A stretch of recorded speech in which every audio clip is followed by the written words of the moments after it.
Hi, for today's lesson, we'll be learning about the product rule. The definition of the product rule is f of x and g of x are both differentiable, then the derivative of f of x times g of x is equal to f of x times the derivative of g of x plus g of x times the derivative of f of x.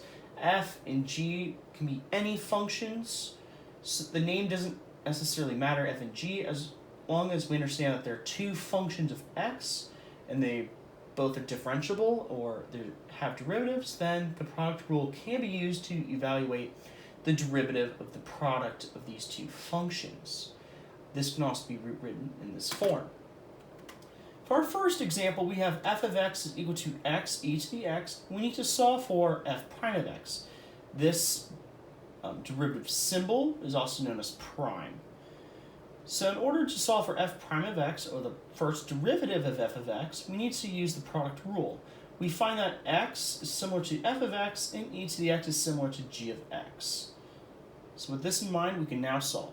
So f prime of x is equal to x times e to the x prime plus e to the x times x prime. So we need to evaluate the derivative of e to the x and the derivative of x. Using the derivative rules, we find that the derivative of x is equal to 1, and the derivative of e to the x is equal to e to the x. So now we substitute these values in here and here. So f prime of x is equal to x e to the x plus e to the x. This can now be rewritten as f prime of x is equal to e to the x times x plus 1. For our second example, we have a function of x is equal to x minus x cubed times x plus x cubed, and we need to find the derivative of f of x.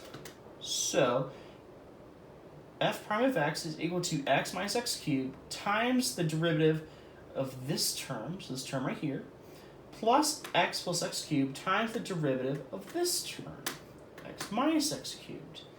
So f prime of x is equal to x minus x cubed times 1 plus 3x squared. Now this derivative was found by using derivative of x is equal to 1, and the derivative of x to some nth power is equal to nx to the n minus 1. And now we have x plus x cubed times 1 minus 3x squared, the derivative of this term. After distributing, we get f prime of x is equal to x plus 3x cubed minus x cubed minus 3x to the fifth plus x minus 3x cubed plus x cubed minus 3x to the fifth.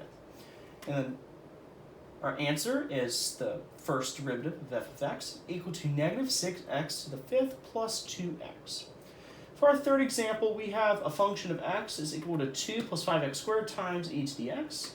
The product rule can be used to solve for the derivative of f of x, where our first function is 2 plus 5x squared, and our second function is e to the x. So our f prime of x is equal to the first function times the second function's derivative, plus the second function times the first function's derivative.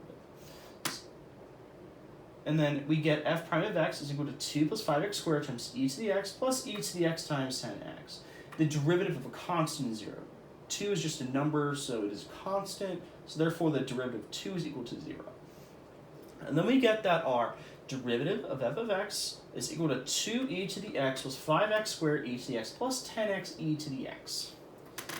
For our last example, we have a function of x equal to 1 plus 2x plus 5x squared times 7x plus 9x cubed. We find that the product rule can be used because both functions have derivatives, and these are two functions. So this could be our f of x, this could be our g of x, and then we can use the product rule. So to solve for f prime of x, we have f prime of x is equal to 1 plus 2x plus 5x squared times the derivative of the second term plus the second term times the derivative of the first term. Using the derivative rules, we get f prime of x is equal to 1 plus 2x plus 5x squared times 7 plus 27x squared plus 7x plus 9x cubed times 2 plus 10x. After distributing, we get f prime of x is equal to 7 plus 27x squared plus 14x plus 54x cubed plus 35x squared plus 135x to the fourth plus 14x plus 70x squared plus 18x cubed plus 90x to the fourth. And finally, our answer is the first derivative of f of x is equal to 225x to the fourth plus 72x cubed plus 132x to the squared plus 28x plus 7. So, an important thing to keep in mind when using the product rule is understanding what derivative rules to use and the two functions that are given. So for each example, we had what we could consider two functions, and then we could use the product rule. So I hope this helped you in understanding what the product rule is and how to use it to find the first derivative of a function of x, and thank you very much for watching.